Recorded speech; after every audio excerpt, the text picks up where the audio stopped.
வணக்கம். இன்றைக்கி நம்ம ரொம்பவே சுவையான மேங்களூர் பன்ஸ் எப்படி பண்ணுறதுன்னு பார்க்கலாம் வாங்க. மேங்களூர் பன்ஸ் பண்ணுறதுக்கு நல்லா பழுத்த 2 மோரிஸ் வாழைப்பழம் எடுத்துக்கலாம்.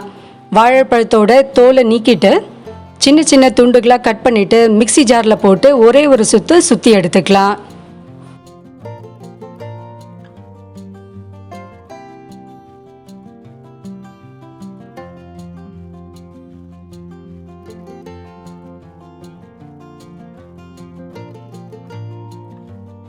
வாழைப்பழத்தை நல்லா அரைச்சி எடுத்தாச்சு.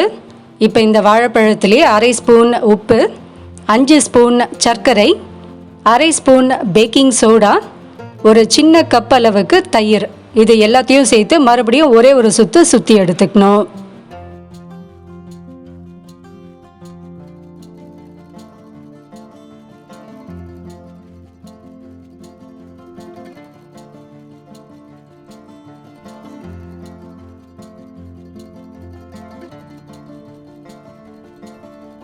அடுத்து ஒரு பவுலில் 2 கப் மைதா மாவு எடுத்துக்கலாம்.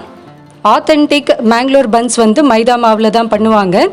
மைதா பிடிக்காதவங்க இதை கோதுமை மாவில் கூட ட்ரை பண்ணலாம்.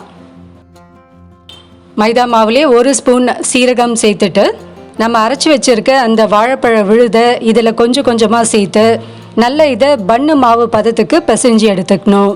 கொஞ்சம் கூட தண்ணி சேர்க்கக்கூடாது. நம்ம அரைச்சி வச்சுருக்க அந்த வாழைப்பழ விழுதே இதுக்கு கரெக்டான அளவாக இருக்கும். பாத்திரத்துலேயும் ஒட்டாமல் நம்ம கையிலையும் ஒட்டாமல் இந்தளவுக்கு மாவு நல்ல சாஃப்டான பதத்துக்கு பிசைஞ்சு எடுத்த பிறகு கடைசியாக இதில் 1 ஸ்பூன் நெய் விட்டு நல்ல இதை தடவி விட்டுட்டு மூடி போட்டு குறைஞ்சதை இதை ஒரு 2 நாளாவது அப்படியே ஊற விட்டுடணும்.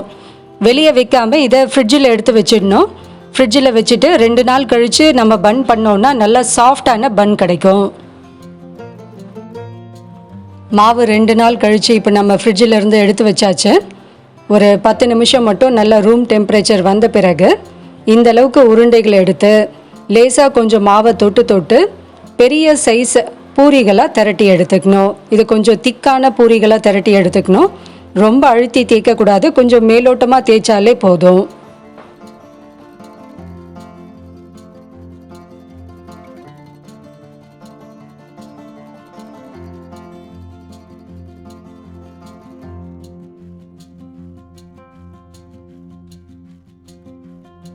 எண்ணெய் நல்லா சூடான பிறகு மிதமான தீயில வச்சுட்டு இப்போ நம்ம திரட்டி வச்சிருக்கிறத போட்டு நல்ல பொன்னிறமாக பொரிச்சு எடுத்துக்கணும்.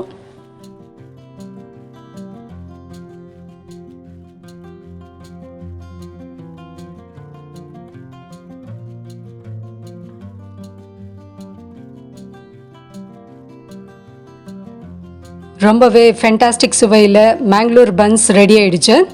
இந்த மேங்களூர் பன்ஸ் வெறுமனே சாப்பிட்றதுக்கும் ரொம்ப டேஸ்டியாக இருக்கும். அப்படி இல்லைன்னா இதை சாஸ் இல்லைன்னா குர்மா, அப்படி இல்லைன்னா நம்ம இதை சென்னா இது மாதிரி வச்சு கூட பரிமாறலாம்.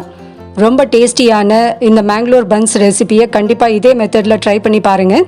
உங்களோட ஃபீட்பேக்கை நம்ம கூட ஷேர் பண்ணிக்கோங்க. வீடியோ பிடிச்சிருந்தா லைக் பண்ணுங்கள், கமெண்ட் பண்ணுங்கள், நம்ம சேனலை சப்ஸ்கிரைப் பண்ணிக்கோங்க. தேங்க்யூ.